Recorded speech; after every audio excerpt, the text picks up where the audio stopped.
Hello and welcome to episode 12 of DealerPod, the podcast where we talk to motor trade industry experts nationwide to find out about their businesses and gain any insights that they may have to help you with your car sales operation. As always, my name is Stephen and I'm joined by Scott and Martin. And today's guest is the former Imperial Cars Operations Director and Kazoo Retail Operations Director. I'd like to welcome to the podcast Mr. Neil Smith. How are you doing, Neil? You okay? Very good, thanks, guys, and thanks for inviting me on. Hey, Neil, all right? No, nice to see you. Yeah, good. So, Neil, can you just tell the DealerWay audience, or the DealerPod audience rather, a little bit about yourself and how you got into the motor trade? Yeah, definitely. And look, this goes back many years. I may not look as old as I am, but it goes back a long time. So, back in previous life, I was a marketing director for a printing company for a period of around 25 years in the end, and that company printed transactional print for the motor trade. So back in the day, I was dealing with 18 of the OEMs on transactional print contracts. So if you got your car serviced at a BMW dealership 25 years ago, you'd have had a paper service schedule given to you with all the ticks on it. We used to print all of that documentation for those businesses. The connection there also was that that was a company called Snow's Business Forms, and from that business, the owner of that business originally, who sold out in 1983, went on to set up the Snow's Motor Group. So really weird sort of entry into the industry, but that was where it started. I left that business in 2008 and went and worked for a creative agency that a pal of mine owned. And part of that journey was picking up Imperial Cars as a website development customer. Mm-hmm. So originally they were on one of the old Razor Auto Trader websites, and I got the contract to develop the bespoke website for Imperial. At that point, they were one site selling around 60 to 70 cars a month, and for around 12 months I supported them on not just the website development but also all the marketing over and above that.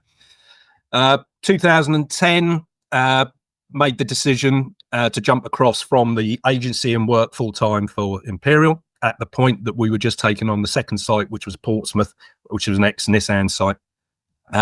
That took us to the level where we were stocking probably 200 cars, selling 150, 160 a month. And then that journey went for 10 years. We took the business to 17 sites nationwide. January 2020, which is the last realistic numbers I had, we retailed 2,200 cars out of those 17 sites, stocking 3,400. So stock turn of about 9 at the time. We were about to open a site in Manchester, which would have been our 18th. And our plan really was over the following 3 to 4 years to get to 30 sites nationwide. And we had that all pretty tied up and sewn up. We knew where we wanted to be. And we had a plan to have sites no more than 50 miles radius from each other. So we had complete coverage across the UK. Clearly COVID hit, put us in a little bit of distress. The business was built on just going again and again and again and accelerating as fast as possible. So it wasn't cash rich, let's say. Cash was always going back in to accelerate and grow the business.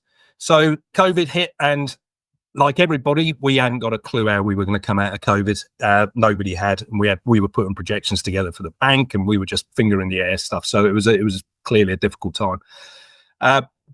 Go back to February 2019 was when I first learned of the new entry to market, Kazoo. Pal of mine, who was ex-Auto Trader, joined that business as one of the first employees. He reached out to me, knowing that I was quite open in how I would communicate and discuss our plans with competitors. You know, we were top 10 at the time, so always in communication with the other guys in that top 10 space in independent world, and asked if he could bring Paul Whitehead, who was CEO, and Tony Long, who was the ops director there, down and have a chat. So that was our first, or my first, sort of communication and discussion with Kazoo. But November that year, they reached out, and it was clear there was an appetite to acquire.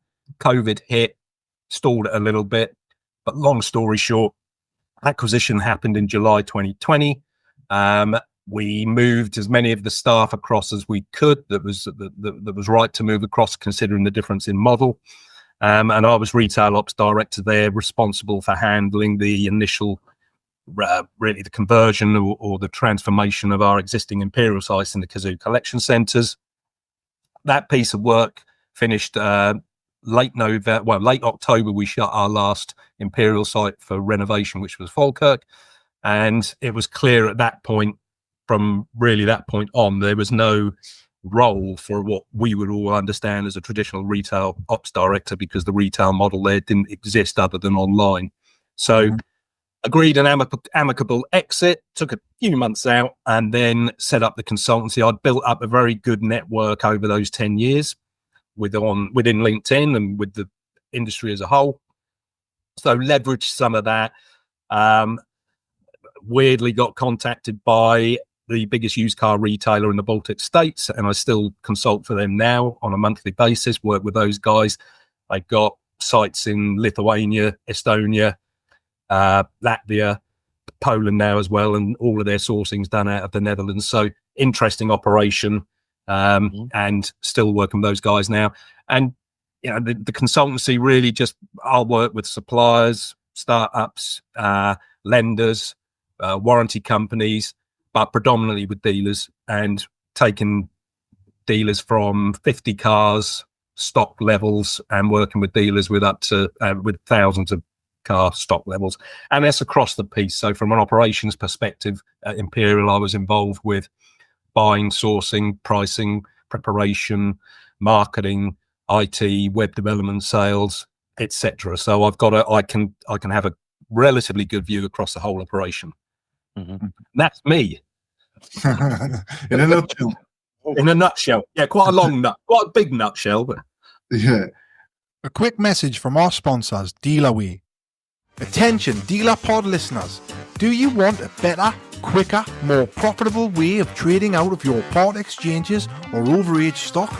List your cars on DealerWay today and connect with over 2,000 vetted trade buyers actively looking for vehicles. No hidden fees and no hassle. Start your own custom auctions from your desk or the palm of your hand in our game-changing app. Or advertise your stock on quick, easy buy it now listings to our eager buyers who are waiting to quickly acquire vehicles. What are you waiting for? Join DealerWay today at dealerway.co.uk and streamline your disposals. Could you just go a little bit more in depth in what you currently do? Obviously, you mentioned the consultancy. What does that look like? What's a consultant? Because yeah, a little bit vague, isn't it? It is. And look, sometimes consultants get a bad rap, right? I get that, but the way I operate is what I'll do is offer a free discovery session with a dealer if they've got some challenges. And look, a lot of dealers got a lot of challenges at the moment, right? Finance, source of stock, economy, customer sentiment, etc., etc. So I don't actively go out pushing for work. Most of it is referral. Most of it is through these discovery sessions. So a dealer will make contact with me via LinkedIn or via a referral. I'll have a quick chat with them and say, look, let's jump on a Teams call for an hour. I'll do a little bit of digital research around what you're doing from a marketing perspective, fill in a 14-question questionnaire for me, which gives me a lot of information around your financials and your operations.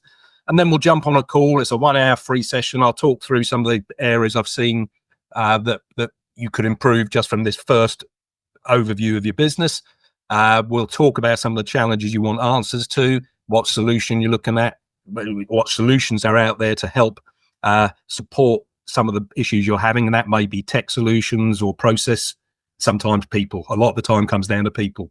I'll then put a plan together, and then it's down to that dealer then to decide whether they want me on site for a day, which is always a good thing to do because I can get in the deep down into the weeds and talk to some people and understand those challenges. And then I'll come back with a plan that just says, right, okay, if you want to move forward, these are where I suggest you're going to get your quick wins, and here's the potential costs for that and whether you want my support or not. I don't operate on a contract basis. It's very much, if I provide that dealer with value, then I assume they're going to want to keep working with me. But conversely, if the dealer engages with me wants me to help them. I go and do a couple of visits, make recommendations, and they don't take any or very few of those recommendations on board, I'll cut the cord at that time and just have a chat with them and say, look, you're wasting your time and your money and you're wasting my time. So let's just agree to walk away. And I've had to do that probably 2 or 3 times in the 4 years, which is not a bad thing to do. It's sensible, and it just means we're not going to get to a point where there's any animosity there. And the biggest thing is I only work with people I like. I'm in a position now where I can work with people and people get on with, can build rapport with, can deliver results for, can deliver performance improvements. And again, some of these are short term, some will be maybe 3 months, 4 months, and we've resolved the situation, provided a solution, and everybody's happy. Or there'll be ongoing retainer based, again, not contracts, relationships really, where I just keep feeding back on different problems or providing solutions where possible. So the experience that I've had from volume independent retail stands me in good stead in terms of at least having that credibility to go in and have a chat with maybe a sales team or with a operations team or a preparation team or a workshop team. It just allows me to dive a little bit deeper than a lot of consultants would into those areas, and I don't just specialize in one area. I'm able to speak across the piece. Sounds very interesting. Sounds like I might give you a call after the podcast. Hey, Steve, as I said, it's a free 1 hour session. Why wouldn't you? Come on. You said you only want to deal with people you like, so.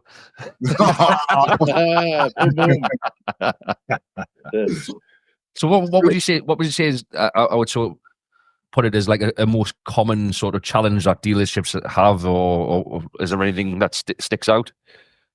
Yeah. Do you know what? Especially with owner driver businesses, that some of those smaller businesses, the challenges they've got now is time management, resource. I'll go into a dealer and I'll spend 3 hours talking to the owner and running through bits and pieces, and the conversation takes 3 hours because for 2.5 hours he's on the auction sites trying to buy a stock. And look, that's part and parcel of what these dealers do. I've got a dealer who leaves. He's got 160 cars in stock. He leaves his business at 3:30 to pick his daughter up from school, gets home at 4, spends about 3 or 4 hours on the auction platforms that night, comes back the next morning, spends 2 hours buying. That's 6 hours out of his day. He hasn't got a buyer. He's got a sales team of 4. So that's one of the biggest challenges, I think. It's the lack of resource at site and the lack of opportunity for them to sort of take a step back and have a wider view, which is why they call me in, really. It's because they're not able to see outside the weeds, they're not able to get outside, have a top-down view. But essentially, I'll still ask dealers. I'll say to a dealer, right, okay, look, you've got a problem with your sales. You're not selling as many cars as you would like to. We'll look at pricing strategy. If someone's not pricing at least weekly or repricing all of their stock at least weekly, or they're not using automated pricing where it's sensible to do so. If they're leaving vehicles unpriced for 3 weeks, the market moves so quickly now. The tools are out there to deliver that. They're free, inverted commas, with Auto Trader, because you have to pay a hell of a lot for Auto Trader, but it delivers. So use the tools. But ultimately, I'll ask the question sometimes: how many leads do you get a month? Oh, I don't know. That's criminal. If you don't know as a business how many leads you're getting, how can you ever build a business based on ensuring you're converting at the required level or the industry benchmark standard or better? How can you drive your sales team to improve their conversion if you don't know what those lead numbers are? Preparation. Are you taking the car? Is it taking you too long to get through your preparation process? Because that just adds to your days in stock. And these are areas where shaving a couple of days off your prep time makes a massive difference on your stock turn. If your pricing's not right, it makes a massive difference on your stock turn. If you're not buying the right profile of stock, it makes a massive difference on your stock turn. Everything has to be geared to stock turn. If you're not turning your stock, you're not making the most of your money, then you are not going to achieve what you want to achieve. And then the final piece is people. We end process and people. So I'll look at all the systems that dealers employ to run their business. Most of them are similar. There are some better products out there than some dealers using, but essentially the products are very similar. They're just differentiated by maybe some of the bells and whistles and bits and pieces on top. But ultimately, if you haven't got the right people and you're not running the right processes and you're not able to manage your business effectively, that's one of the biggest issues. And a number of times I've gone to the dealers, and probably 3 years ago, I went into a dealer and we had the discussion around leads. And I said, well, okay, what's your current conversion? They said, we convert 21% from lead. I said, well, that's phenomenal from a base raw lead, 21%. How do you get that figure? Oh, well, it's reported in the back end. I said, yeah, but 10 minutes ago, you told me that your live chats were all shit. Oh, sorry. Excuse me. No, yeah, no, wouldn't worry too much. not all shit. Neil. And I said, you told me your live chats were shit. He said, well, yeah, we don't count those. So, okay, well, there's a problem there for a start. And I said, how do you know your sales team are putting all the phone calls they're getting into the system? What do you mean they would on the pitch and everything? Yeah, exactly. So I think sometimes, again, because of the lack of resource, the time constraints, they're time poor. They just miss these basics. And it needs someone, not necessarily me, but it needs someone to go in there and say, right, okay, let's start from the ground up. Let's look at the operation. Let's look at those key performance indicators that I know deliver a view on a business that allows me to then delve deeper into those areas that need addressing. So key conversion indicators, massive, in terms of lead to sale, from marketing impressions on Auto Trader to full page advert views, for all of these areas that deliver the marketing and sales funnel. If you're not across them and you don't know what the sort of industry standard benchmarks are, it's difficult to understand whether you're doing a good job, a mediocre job, or a pretty bad job. So, but going back to the original question, the main areas are around that marketing process funnel and knowing your numbers and understanding what they mean and understanding that on a daily basis. But really, every business will have different challenges, whether that is across the sourcing, the pricing, the preparation, the way they market the product, the way they present the product. And that's for me to go in and say, right, okay, here's the quick wins. You're only doing 10 images on a car. Your content on your adverts is crap. Your lead handling is awful. You don't get back to customers for 2 hours. You should be getting back to them within 10 minutes. What is the, let's drill into that.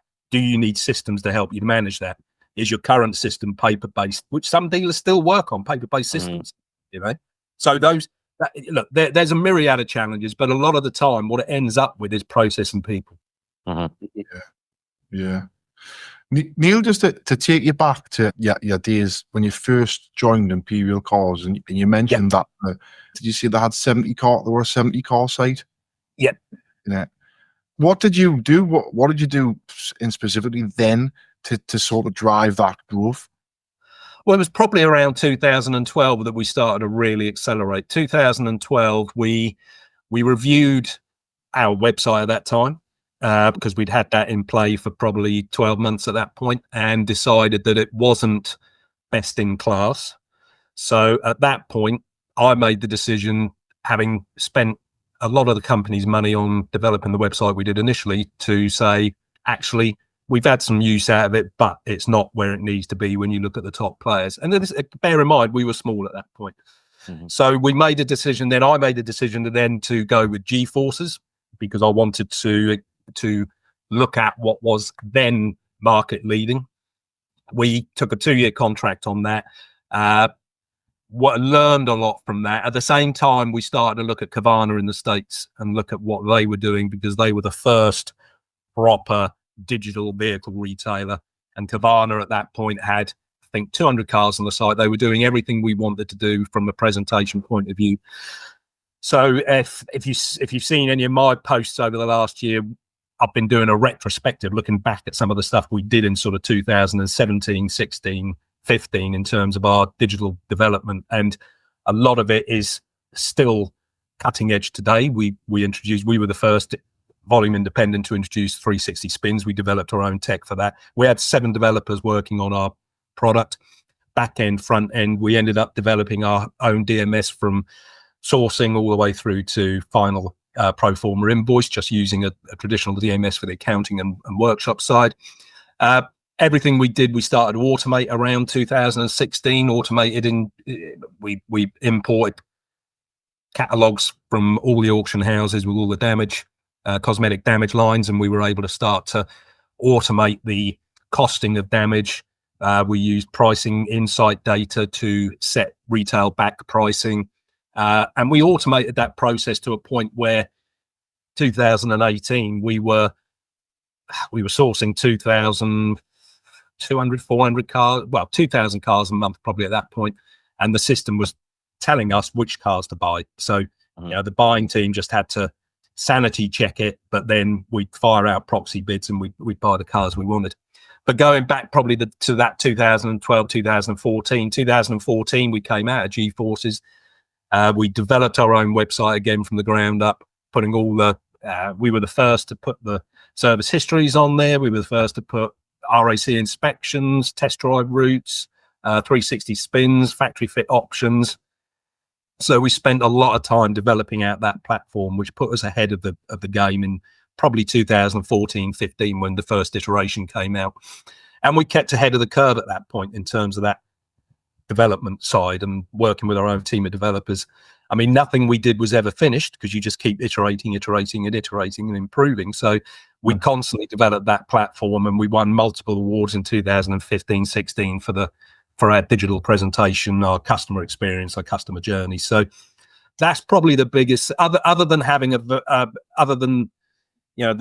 directors having of that business. And I mean, I was a non-exec at Imperial. There were 3 owners, 3 non-execs, but as a board, we had a real objective to accelerate and bring that business into the wherever we could take it. Really, it wasn't about sitting back and just seeing what happened. It was organic.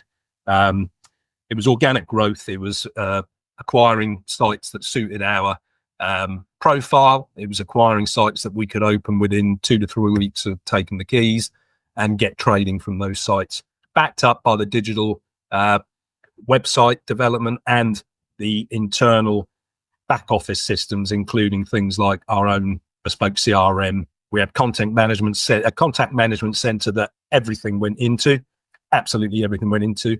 The sales team didn't get to deal with anything at site unless it was a walk-in or at the point we'd appointed a customer in. So, and 2018, we were doing remote pre-pack deals. We didn't deliver vehicles, but we were generating a deal using our in-house head office finance specialists and part exchange valuation teams. We were building pre-pack orders for the sales teams, then saying to the customer, right, all you got to do is go in and test drive the car now. Boom, off you go.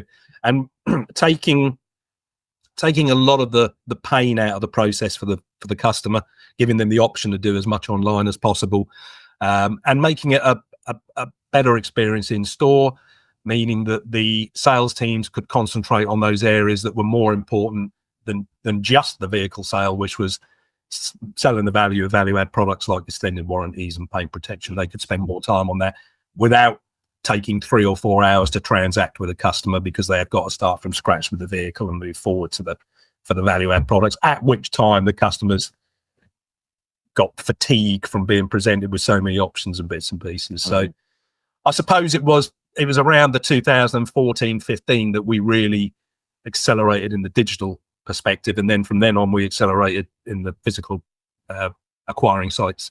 Wow. I mean, obviously everything that you mentioned there is, fantastic and like very sort of detailed, and I just I'm actually quite blown away like by how much detail you went into back then, because I think even some of that stuff that you're talking about cutting edge really now. But just going back to the initial question, just drilling back to when you had 70 cars, because I imagine there'll be a lot of our audience watching these pods and listening to these pods who've got 50, 60, 70 cars.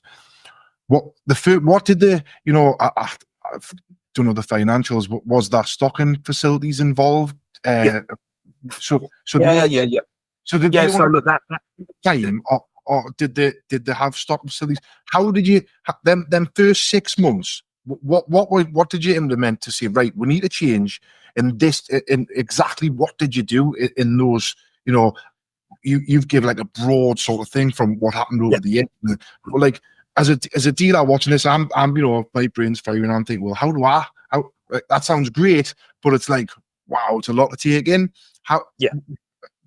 Step by step, what did you actually do in the first?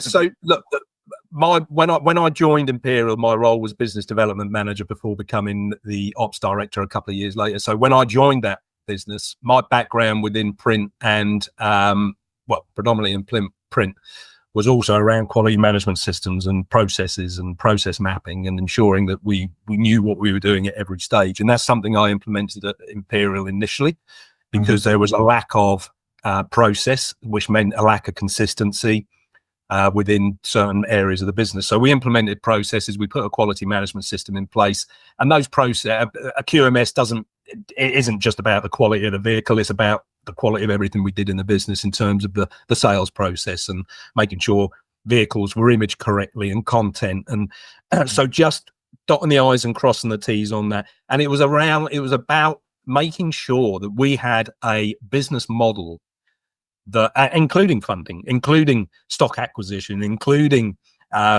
ensuring we were spending the right amount of money on marketing and making sure we were getting a return on investment across the different channels and trying different channels out and experimenting. And then once we'd got to a point where we were confident that we had a business model that was easily transferable to another site, that's when we then started to think, well, okay, we can accelerate quicker now because we don't have to be hands-on at these sites.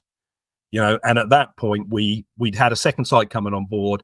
We then, with the help of the funders and the bank, because we were returning good margins and we were returning good stock turn, they were happy to support us into a second, a third, a fourth site. And as we opened these sites, our stock turn didn't diminish, our profitability didn't diminish. We were still selling the requisite percentage of stock vehicles, still making a profit. The financial institutions that were supporting us were happy with that. So if we went to them again and said, right, okay, we've exhausted the potential of that site now, and we've exhausted the potential of that, but there is another site 50 miles away that we know will work for us. We've done our research, we've done our analysis, we've looked at the chimney pots around the site. We know if we drop our marketing around that site 2 weeks before, we're going to have people walking through the door on day one buying cars. And it was a proven model, which allowed us to then just keep accelerating based on that. So it was, the early days were around making sure we had the right systems, making sure we had the right marketing to present not only the business, not only the cars, but the business in the right way, reputation management, processes internally that allowed us to ensure we were maximizing the opportunities that were coming through the door, maximizing the opportunities that were coming into the contact center, introducing a contact center. We did that early on. We did that while when we only had the 2 sites, we introduced a small contact center at that point to provide consistency of lead handling. And that contact center was there to sell appointments, not sell cars at that point. We didn't want them involved in selling cars. They were there to get that customer across the line, answer the customer's questions, get them booked in for an appointment, follow that appointment up the day before, make sure the customer came to the appointment. We bonus them on show rates on appointments. We wanted those guys to be the face of the business from the external perspective, and then the sales team to deal with that customer on site. So, and it just allowed us to ensure we didn't fall into the trap even then of allowing the sales team to manage those leads. And then with the best will in the world, you're going to have sales team members that will come in and on a day and not be on it and might not get back to a customer for an hour, or they're dealing with somebody. So a lead that gets put into their inbox might not get addressed for 2-3 hours. It's not just that, Neil. I know some fantastic salespeople, but that organization skills are dreadful. So man, sure, and tell them to sell that car all day long, but actually follow up on things and cross the T's and dot the I's. Well, that and look, that's exactly what happened, Steve. We saw massive value in having a contact center that had a consistent approach, had a contact center manager. We had SLAs of 15-minute response to digital inquiries coming in. We developed systems that allowed us to monitor that very closely. We had the call boards. It was around, and we would manage that inquiry to the point of appointment. In the latter days, we introduced internal teams for the finance applications and proposals that would handle that remotely. We introduced remote valuation team and sent out requests for vehicle assessments remotely before anyone else was doing it. And we wanted to manage as much as that as we could in the contact center to give the customer no reason not to want to come in the site at a point. Now, some customers would say, actually, no, all I want to do is come and see the car. Fine, come and see the car. We'll book you in. Boom, boom, boom. There's the date and time. Do it all on site. Not a problem. But in the early days, it was around making sure that we were doing everything as right as we possibly could. We were never going to get everything right. We were never going to be 100% on leads and lead. But what we needed to be is confident that we could do it, we could manage it, we could monitor it from a head office perspective and not have to be sat at a site watching people and what they were doing, So everything we did from that point on was around making sure those processes were working and being confident that when we opened the third site, and we were that confident, we knew, and we saw it every time, once a month we might have 3 sites that didn't perform and 14 that did, or 5 that didn't, and 12 that did. They would differ month on month. The ones that were not performing month on month, pretty much that always came down to people. The processes were the same, the marketing was the same. We'd try different things. We'd look at stock profile. In the end, if we did a wholesale change in the team there, or we changed the top of the team, suddenly things would work. And you think, well, we've spent all this time trying to work out why it's not working. And ultimately, it was down to people and just making sure that you've got the right people in the right positions. So basically, if any dealers are watching this and you aren't busy, sack all your staff and start again. It's funny though, because Peter Vardy used to do that, didn't he? Peter Vardy used to take people, the management team, and put them into other and just mix it up every so often. And we just a freshness. Totally, and we did the same. If we felt that for whatever reason the sales manager at a site wasn't gelling with the sales team, we wouldn't just offload them.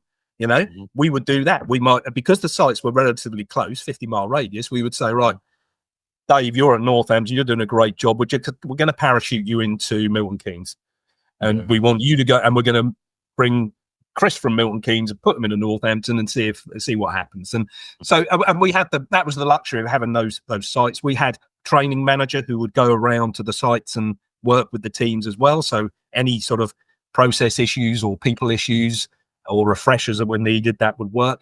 But I think, sometimes, especially in the early days, if you're not confident in your team, or you are seeing a lack of performance, you need to do some deep dive into what's happening, and it's having the time to do that, because it might be down to the quality of your leads. It might be down to the fact you're not getting enough leads. It might be down to the way that the sales team are managing the leads. But if there's no process that's there to tell them what to do, they will just do their own thing. Yeah. And the worst thing is when you bring sales execs in from other businesses that have been selling cars and they just do it their way. Yeah. And their way might not be the right way, or not be the way that the dealer wants it run. But unless you've got and these processes don't have to be exhaustive and onerous. It is literally a 1-page process map that says, right, the lead comes in within 15 minutes. You ring that customer. You input the data onto the contact center, onto your CRM. You put a callback date if you can't get through to them. You put all of the contact information on there that you've had with that customer over a period of time. If it's a lost sale, put the bloody reason on there why it's a lost sale, so we can start and look at what these are basics, okay? But it's amazing how many dealers I'll go into and I'll review their CRM records, and it's like, Jesus Christ, what? This customer's contacted you 3 times, you haven't got back to him. How many attempts does a sales exec make to get hold of a customer? Typically, I'll tell you now, it's 2. That customer rings in on a morning, they'll try and ring them back. If they don't get a success, they'll ring them the next day. From that point, it's binned, because they're not running process-driven systems. They're not using the CRM properly. And it might be that customer is only accessible to take a call during a lunchtime because they're at work. It might be they'll take a call in the evening. I mean, my contact center in the latter days came to me and contact center manager said, we want to come in at 8 o'clock in the morning. because we know between 8 and 9 we can get hold of a lot of these customers who've inquired overnight as they're driving into work, and they're happy to take the call because they're not at work. And that was great because it meant we were getting to customers prior to other dealers who they may have sent leads into that same night. You know, we're not stupid enough. We weren't stupid enough to think we're the only dealer that's got a car that's right for it. Did that work though? Because I get the feeling if someone rang me between 8 and 9, I bring us up at 9 o'clock. Like I don't know. In the moment I'm getting ready, I'm getting sorted, and I'm going to work. that wouldn't be the time for me. It worked for us. All I'm going to say, Steve, it worked for us because these customers now, even if they just say when they initiated it, look, they appreciate the fact that we got back to them. Now, if they said, "Look, guys, this is a bit early. Give me a ring at 9:30." Fine, no problem. Mm-hmm. And our opening gambit is, look, we wanted to get back to you quickly. We sell cars quickly. I just wanted to check what's your availability to come and view the car. Yeah. Oh, well, Christ, it's 8:30. Look, give me a ring in an hour's time. I'll have a look at my diary. Yeah, that's fine, not a problem. Mm. But I'd much rather that as a business than not doing it. And at 10 o'clock ringing the customer and they say, well, at 9:05, Dave Jones Motors down the road rang me. I'm going to see them first, and then I'll come to you. We open at 8. We have the sales execs in from 8 o'clock, and they take turns on the inquiries per day. The actual inquiries daily are rotated, you know, like a shift on the rota. So when they go into, all inquiries are all dealt with before 9 o'clock, whether it's a phone call or email or follow up. Yeah. And they take that's their inquiry day, so they get stuck into them. So I think it works, the early calls. So it works for you as well, Scott. Yeah. Well, I think it's all about it. I think you It's just all made about my staff come in at 8 o'clock from now. Yeah, 8 o'clock. Yeah, we'll have one member that they rotate it, so there's one member of staff goes in at 8. They don't all go in, and they take turns who actually does the early morning shift. But it's their inquiry day, so they obviously like the inquiry days because they get the first lead, if you like. So they've got a higher chance of selling cars. And look, that's almost like an up desk back in the old days, isn't it? You know, you're giving that sales exec the opportunity. If they don't take that opportunity, that's their problem. Mm-hmm. But that is their day to generate their business for the week. Mm-hmm. Over and above what comes in. Would you open late as well, or not? Our contact center opened the same hours as our business, as our showrooms, other than coming in an hour early. So we would open during the week until 9. Saturdays was what was Saturday? 6, and then 10 till 5 on a Sunday. Now, look, the way people transact has changed slightly, and I think, Scott, have you recently shut on Sundays? Yeah, we closed on a Sunday. We've been considering doing it for about 12 years, and I never had the courage, but I took the plunge and we did it. And I think that was always the problem with us, I suppose, in different times, again, pre-COVID. So we never wanted to miss an opportunity to sell a car, you know, so we'd open all hours that God gave, excluding Christmas Day and Easter Sunday. And sometimes we even open on an Easter Sunday, because we knew people would buy cars. But I think times have changed probably. Having said that, I would still advocate a 7 o'clock opening, because we would have a lot of customers who wanted to come and see us after work. And you wanted to be able to accommodate them, especially in the summer months. And then contact center, we would rota people. They would take Chromebooks home with them. They would do live chats at home up until 9-10 o'clock, and any leads that the contact center were able to convert to appointments, they would get paid for themselves. So it was beneficial to them. So yeah, I think opening hours, probably you don't have to be quite as aggressive as we were now, but certainly look at those midweek opening hours and make sure that you can accommodate someone that's coming in. And you know, a customer comes in at 4:30 and it's 3 hours to do a deal. You need someone there until 7:30. You don't want to let the customer go and then ask them to come back the next day, you know. So it's probably something that needs to be considered. Neil, do you think, just as from a selfish point of view, my business, do you think, I mean, we handle a large volume of finance applications, and we use a system and you know, all automated and what have you. Like I suppose we're a small contact center getting back to customers, but we close at 6 o'clock and 5 o'clock on a Friday and Saturday. We don't open on a Sunday. Do you think it would be beneficial for me to open until 7 o'clock? I think it's worth trying, Steve, if you're not going to upset the staff too much, you know. Well, I think it will. It definitely will. You know, we don't, especially if I say right from tomorrow, you start late, You finishing just had a podcast with Neil. Yeah, Neil. Steve, Neil. the beauty of a consultant, using a consultant, is you just blame the consultant, right? So just blame me. And Neil, when could you start? yeah, just even if you just use me as a blame, a reason for the blame to be applied to someone else, that's not a problem. But look, I suppose Steve, it comes down to, if you're selling enough cars now and operating the way you are and you're making good money, don't do it. If you want to sell more cars or have a need to sell more cars or want to try and make more money or improve your stock turn, experiment. That's it really. And do you get us? And also just look at your customers and see if you're getting customers saying, well, actually, I'd like to come in and see the car tomorrow evening. Oh, okay, well, you can come in, but we'll close at 6. The other reason we did this as well is from that urgency point of view. So we all know that if you leave a customer, if a customer rang us on a Monday and said, I want to come and see the car on Saturday, we say, whoa, hold on. Firstly, we can only take it off sale for 72 hours, or I think we eventually went to 48 hours. Secondly, we can take a deposit to hold it, but it will only be for that 48 hours. So we need you to be on site within that time.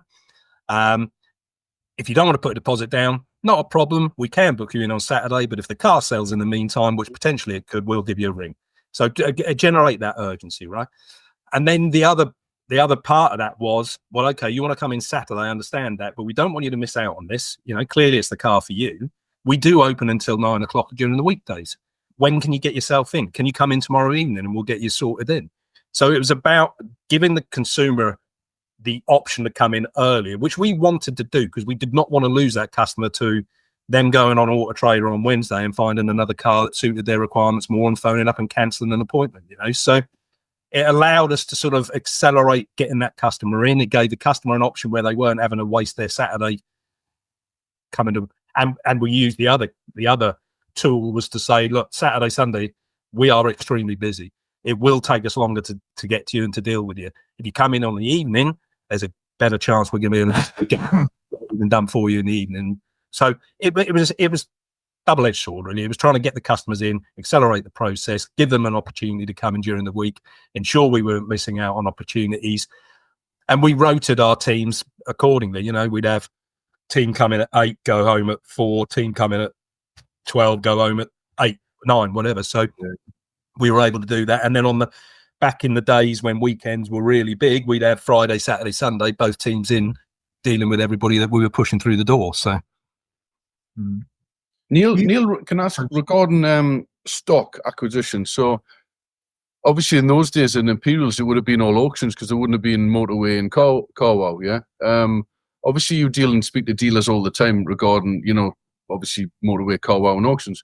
I mean, our buyers have been trying to buy cars. Obviously it's tough in January, it always is, from Motorway and Car Wow and, leaving like 50 and 60 bids daily on different platforms and getting one.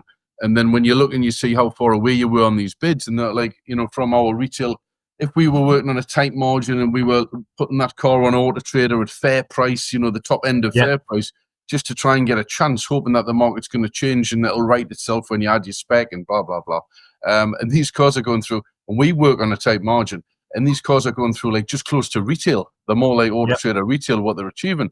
What's your thoughts on, because we always say, well, who's buying these cars and where are these cars going? So are they going to dealers who don't advertise on Auto Trader, like maybe car supermarkets, and they just put like 1,000 cars on site? Or what would be your experience, or what would be your thoughts on who are actually buying these cars? Well, I think you are.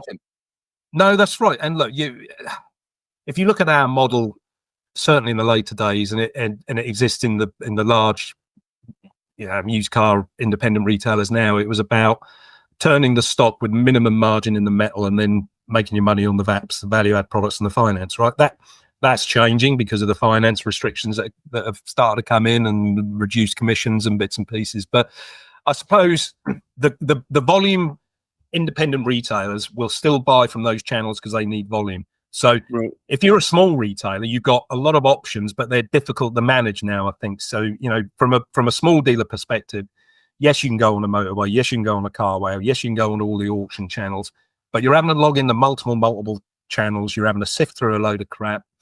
And this is where that time poor piece comes. To find those cars that are priced right for you, or you can buy right, is bloody difficult at the moment. Yeah. Those cars are still being bought, and they will be bought at the rates that they're being bid at by those larger independents, because larger independents cannot afford not to have that volume of stock.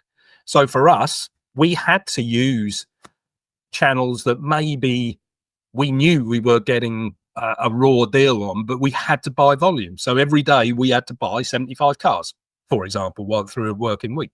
So you can't be too, even back then, you couldn't be too choosy in terms of the channel you were buying for. We had to go for channels that had volume. Where we are today is, the sourcing piece is a massive issue. Now, what a lot of dealers are doing and have been doing is set up their own personal car buying channels. The problem with that, unless you've got volume, is you are spending a lot of money in marketing to drive that traffic to your those channels. Others are getting far more cute on part exchanges, and I think the part exchange opportunity is a massive one. We did a lot of work in that in probably 2017-18.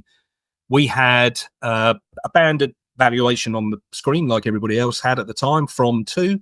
And then we had an option for the customer to click a link and get sent a remote assessment. We developed our own remote assessment tool, so they could then take 10 minutes, assess the vehicle, send it back to us, and we'd give them a value based on the actual condition of their vehicle. Now, prior to doing that, we knew that of the 100% of people that requested a valuation and got the valuation on the screen, only 50% ever picked up the phone when we tried to ring them. So we knew that we'd pissed 50% off because our valuation was not good enough, even though it may well have been good enough. The customer still has the perception that they can get what they would see on Auto Trader for it. And we weren't able to have the conversation because they wouldn't pick the phone up. So we lost 50% of those. So by introducing that remote vehicle assessment, what it did was sort the wheat out from the chaff, really, because we could concentrate on those that had bothered to take the time to give us the assessment, and we could give, and that, what happened was that came back into our system. It went to our valuation team, our buying team, same people who bought from auction, and they would look at that car as if they were buying it from auction, and they would know that they could probably go cap clean or above because they weren't going to be paying a £600 auction fee, and we'd be getting a very nice piece of stock that had been very well described by the customer. So it enabled us to cut back on the resource dealing with essentially time wasters who were just trying to get a value to then go and compare with we buying that at the time, and only deal with those customers who'd taken the time and the effort to put that valuation assessment in. We also didn't allow customers to value a car on the website anywhere other than the VDP, vehicle details page, because we wanted to know what vehicle they were looking at, so we could then start that cost of change piece. And the discussion would be that then, when we rang the customer who put that valuation request in, we wouldn't start by saying, "Oh, what do you think of your valuation?" We'd ring them and say, "Great, see you're interested in our BMW 5 Series that's at Portsmouth. When do you want to come and see it?" And we'd wait for them to raise the objection. "Well, hold on. You haven't given me enough of the car." "Oh, okay. Well, okay. What we'll do is we'll send you a link to our remote assessment. That's just a generic valuation. We'll send you a link. We can then give you a personalized valuation on your vehicle." And it allowed us to take that discussion further down the road. And it allowed us to start sourcing more and more cars from our own part exchanges that were coming in, retail ready, good quality cars that were coming in. So that's one area. There's other platforms out there at the moment. AutoGrab's an interesting platform, which I don't know if you've seen AutoGrab, guys, have you? No, not Heard of it. Okay, so AutoGrab, back in the day in Imperial, and you've done it back in the day, we would have a Wednesday night where our sales team would sift through Auto Trader, all the local adverts, find the ones that look like they were the right profile for us, ring the customer and say, "Look, if you bring the car in, we might be able to give you close to what you've advertised on Auto Trader, blah, blah, blah, blah." What AutoGrab does is scrapes all of those aggregator sites and scrapes all the dealer sites, brings these cars into one aggregator space.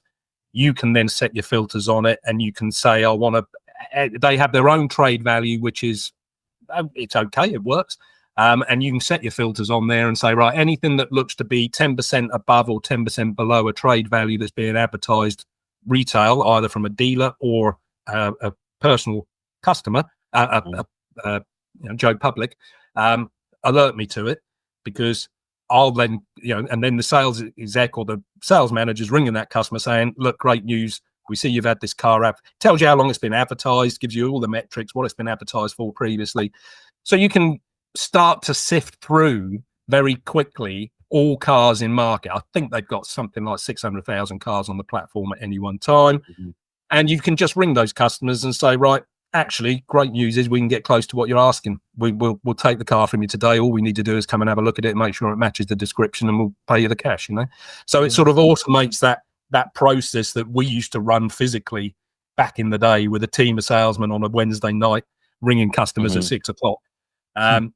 So there are other options out there at the moment, but I suppose to go back to the original question, look, there is a lack of supply. So these cars are being sold, and they will probably be picked up at the moment by dealers who need stock, by independent volume retailers. And, some dealers, you can't be without stock. So somehow you've got to be able to buy the right stock at the right price. If you can't buy the right stock at the right price, you're going to have to take a bit of a hit, but make sure that all your other processes around that value add product sale, making sure you're attracting finance customers, a cash conversion to finance is never easy, and you'll be lucky to do 1 or 2% of those probably. So make sure your marketing is geared towards attracting finance customers. Make sure your website's got everything on it around finance payments, finance calculators, illustrations, eligibility checks. Try and drive the right customers into the business that are then going to also have a propensity to buy those value-add products. And just, again, keep focused on that profile of stock. Don't buy stuff cheap that isn't stuff It's cheap for a reason. So it'll probably sit on your floor. Use that Auto Trader data insight. Work retail back. Too many dealers. The only reason we used cap in the end was for comparing across sourcing channels in terms of what we were buying as a percentage above or below cap. But from the front end, it's retail back. Use that pricing data from Auto Trader or car gurus. Maximize that. Look at what you are going to be able to sell that in market for, not just today, but 3 months down the road with the residual value calculators that are out there now. And be really scientific about it. Don't take the personality out of it. Don't just rely 100% on data, because you guys and a lot of people have got the experience to maybe sanity check a few and say, well, I know that's what it says, but the last time I had one of those, it stuck for 45 days and it's saying it'll turn in 18. So use some of your own insight, and that's what we did at Imperial. We built tools that allowed us to overlay our own performance stats on historic stock with Auto Trader and say, well, okay, actually both of our data says this is a good car, right, buy it. Neil, most of the DealerPod community is sort of independent, small to medium independent retailers, and obviously what I remember Imperial Cars website, because it's still out at the time, with all the technology behind it and what have you. And I remember really looking into it. And obviously I know that was a fully bespoke thing that you've done, but the viewers of this podcast may not have the resources or the time and staff and what have you to create that complete bespoke site. Now obviously 90% of the motor trade who advertise on Auto Trade or other channels are using template websites like Click Dealer or G-Forces or Spider's Web. There's the whole host of them. How does a dealer? Well, first of all, how important is your website, and how does a dealer who's got one of these template websites stand out from everyone else? Well, look, your website is massively important. It's your shop window now. It has been always, but now the more and more that people are doing online, the more they get used to using top-end websites, retail websites across different industries. You can't have a website now that looks like something that was produced on a Commodore 64 30 years ago, right? It's got to at least deliver the basic requirements. And I've done a lot of work on this over the years in terms of, we go back to things like image count, content, making sure the reputation, business reputation is surfaced on there, making sure you're managing your reputation online, making sure that reviews are always being requested. All of those, a lot of what we did in Imperial, a lot of suppliers now, niche suppliers, are providing products that will plug into platforms like Click Dealer, that will plug into 67 Degrees, that will plug into Car Dealer 5, that allow you to showcase your product and your business in a similar way to we did in Imperial, right? Yeah. Now, we're sort of 10 years on from when we started on that journey, and none of that product existed. Now, things like 360 spins, you can go and buy a plugin for 299 quid a month to the website. There are preparation tools, preparation management tools that will significantly change your process flow and days to turn in preparation. They're 199 quid a month, you know. There are tools typically around the 200 to 300 pound a month that will enhance your website, couple of lines of code being plugged in there. Again, what I do as a consultant is I'll look at a Click Dealer website. I'll look at the Click Engage journey. I'll understand whether that's delivering. You know, if you've got a Click Dealer website and you're using Click Engage, do you know how many customers start that journey and how many finish it? Unlikely, but that's key, because if one dealer I spoke to many years ago, 3 years ago, they in 1 week they had 32 people start an online journey. None of them completed it. So what happened to those customers? Where was the fallout? What was the problem? What was the barrier? You know, would those 32 dealers have contacted them anyway? We don't know, because we're not tracking it. Have we lost those 32 customers? Have we lost those 32 customers forever? We don't know, because we're not tracking it. Yeah. But there are products out there that will enhance your website. The problem you've got with the templated websites is, again, they're great products. They're 125 quid a month. They do a job, but you're a me too. Yeah. Right. You're a me too of 1,500, 2,000 other dealers. You have got a good presence. You've got a good product.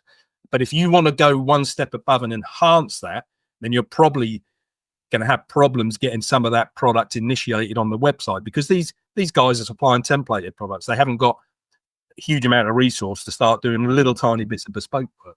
So again, if you've got stuff you want to do, talk to me. That's it really, because I can signpost and I can look at those websites and understand what's possible, what the art of the possible is.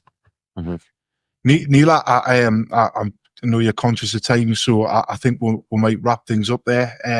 We could probably talk to you for another hour, 2 hours, to be honest with you. It's very interesting. But Steve, book a discovery call. I'm booking mine. I'm booking my free one. To be honest with you, go to my website. Yeah, you've sold us. In fact, I think we need an affiliate link set up for all these new customers we're going to get from the DealerPod. So, we'll talk. Where do people find you? How do people find you? So www.motorvate, motorvait.co.uk. They can book discovery calls there. I'm pretty much out there on LinkedIn, so message me, DM me on there if you need to. Just get in contact. As I said, look, I will deliver some value in a discovery session. It's going to cost you guys nothing. So take that. If you want to, anybody wants to progress further than that, then we talk. And one final thing, Neil, because we'll ask everyone the same question. If you could give someone who's just starting out in the motor trade any advice, what would that be? Don't. I think we'll leave it there. Thanks, Neil. I really appreciate it. Thank you, everyone. Cheers. No problem. Bye. Bye.